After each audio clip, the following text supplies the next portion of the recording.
और आइए खबरों की शुरुआत करेंगे आधी रात तक चली एनडीए की बैठक की खबर के साथ। 33 दलों की बैठक में नरेंद्र मोदी बाहुबली बनकर निकले। नोटबंदी और उसके बाद उत्तराखंड उत्तर प्रदेश में बड़ी जीत ने एनडीए में नरेंद्र मोदी का जो कद है उसे बढ़ा दिया है।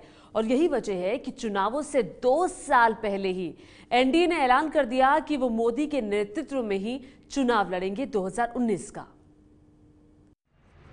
सबका साथ सबका विकास की थीम के साथ एनडीए की बैठक में सहयोगियों की अगवानी खुद बीजेपी अध्यक्ष अमित शाह कर रहे थे।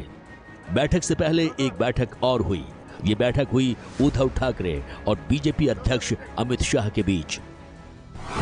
दोनों के बीच अलग कमरे में करीब 20 मिनट बैठक हुई। सूत्रों के मुताबिक महाराष्ट्र में बीजेपी शिवसेना के गठबंधन में मतभेदों को दूर करने पर चर्चा हुई।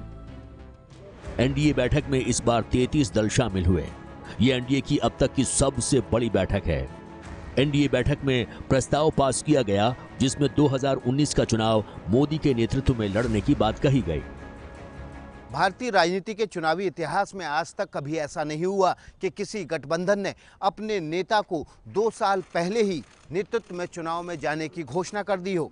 एनडीए की बैठक में इस बात की घोषणा करके कि प्रधानमंत्री नरेंद्र मोदी के नेतृत्व में ही 2019 का लोकसभा चुनाव लड़ा जाएगा।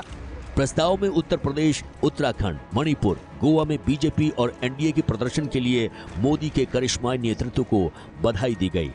साथ ही मोदी के नेतृत्व में पूरा विश्वास जताया गया। Shri Ramvilas Paswan suggested, which all the leaders accepted, that we must now show our determination to further expand the NDA, continue with its popularity and its programs, and start working for providing continuous leadership to this country under the Prime Minister in the future years to come. बैठक के बाद PM Narendra Modi ने बैठक में समापन भाषण दिया। मोदी ने भाषण में कहा, पिछले 3 साल में गरीबों तक पैठ बढ़ी है। अब गरीबों की योजनाओं को आखिरी नागरिक तक पहुंचाने के लिए और मेहनत की जरूरत है।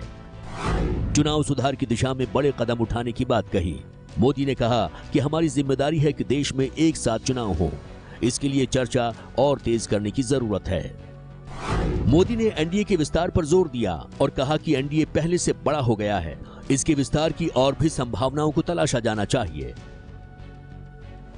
एनडीए की ये बैठक राष्ट्रपति चुनावों के मद्देनजर भी बेहद महत्वपूर्ण है। सूत्रों के मुताबिक इससे देश में एनडीए के पक्ष में एकजुटता का संदेश जाएगा और नए दल एनडीए से जुड़ेंगे।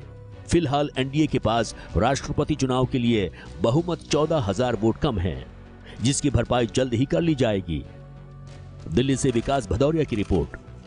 ये है एबीपी न्यूज, आपको रखे आगे।